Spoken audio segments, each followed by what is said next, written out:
क्योंकि धनगर, मराठा, लिंगायत और मुस्लिम इन्होंने आंदोलन किए।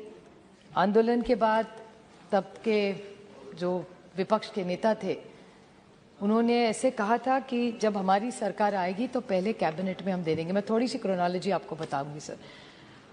और आज के मंत्री के जवाब में ऐसे आया कि 1979 में महाराष्ट्र ने पहली बार धनगर समाज की जो मांग थी वो दिल्ली भेजी थी।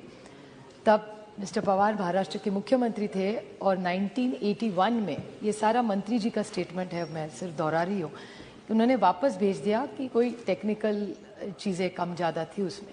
लेकिन उसके बाद जब विपक्ष के नेता थे 2013 में उन्होंने कहा था कि 14 में हमारी अगर सरकार आएगी तो धनगर समाज को पहले ही कैबिनेट में हम आरक्षण दे देंगे। 5 साल सर उनकी सरकार रही।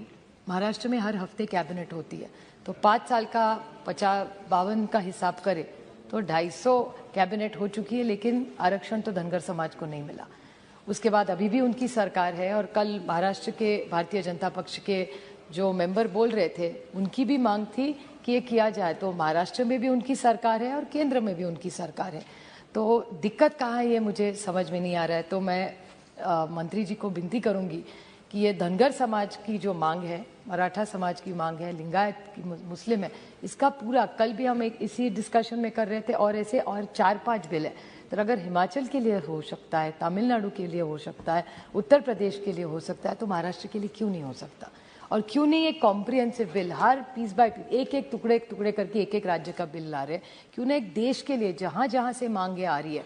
और मंत्री महोदय ने उनके जवाब में आज सुबह कहा कि जब महाराष्ट्र से प्रपोजल आया था उन्होंने एक कमीशन के बारे में बोला था। जी, एक महाराष्ट्र ने कमीशन, जो विपक्ष के नेता थे 2013 में, वो मुख्यमंत्री बने 2014 में और आज महाराष्ट्र में उप मुख्यमंत्री है। उन्होंने एक कमीशन बैठाया था जिन्होंने ये धनगर समाज की रिक्वायरमेंट को रिजेक्ट कैसे दिया।